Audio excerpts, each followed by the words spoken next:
As the Democrats quickly ramp up their impeachment investigation, President Trump's trying to discredit the impeachment hearings. NBC's Jane Timm is here to examine where the president's twisting some of the facts, perhaps.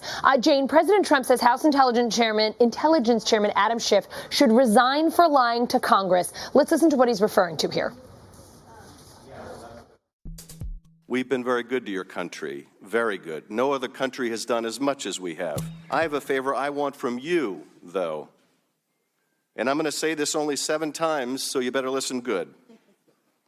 I want you to make up dirt on my political opponent, understand lots of it. This is, in character, what the president was trying to communicate with the presidents of Ukraine. It would be funny if it wasn't such a graphic portrayal of the president's oath of office.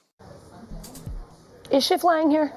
Schiff is being sarcastic, mocking him. He later says it's parody. You know, he also called it a crime shakedown, but there was no mention of kneecaps. I mean, this is parody to make a point. He's editorializing. He says he's editorializing, and it's not that surprising. I don't think it was a particularly funny joke, but it's clear it is indeed sort of a joke here. We know what he's at least trying to do, whether or not we're along for the joke. Yes.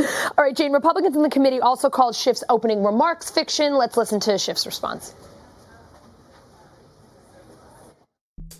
My summary of the president's call was meant to be at least part in parody. The fact that that's not clear is a separate problem in and of itself. Of course, the president never said, if you don't understand me, I'm going to say it 7 more times. My point is, that's the message that the Ukraine president was receiving.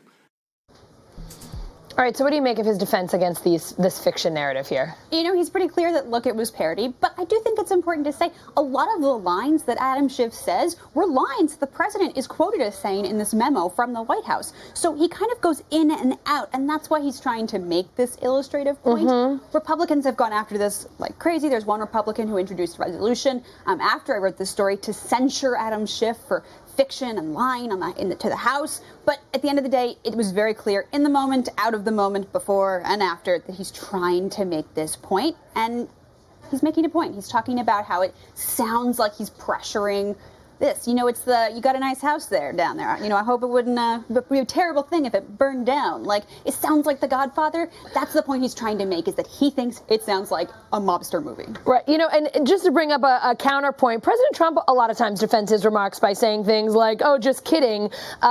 Could be seen in the same vein, correct? Constantly. I mean, we hear President Trump say, oh, I was joking, or that was sarcastic, all of the time when he gets controversy about something. He once called himself the chosen one and looked to the side and said, oh, I was joking. You knew I was joking.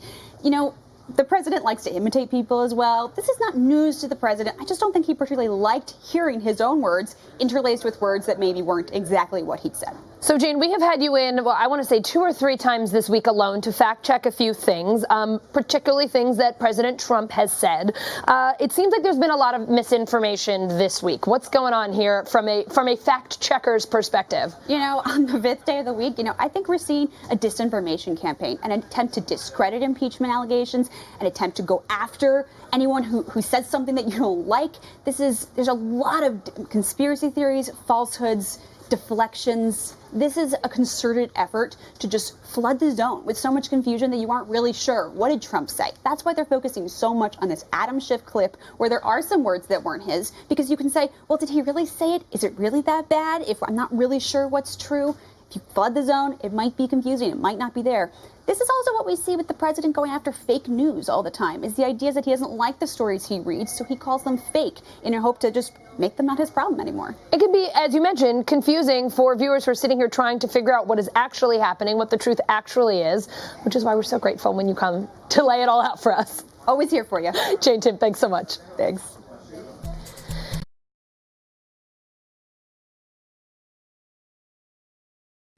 Hey, NBC News viewers, thanks for checking out our YouTube channel. Subscribe by clicking on that button down here and click on any of the videos over here to watch the latest interviews, show highlights, and digital exclusives. Thanks for watching.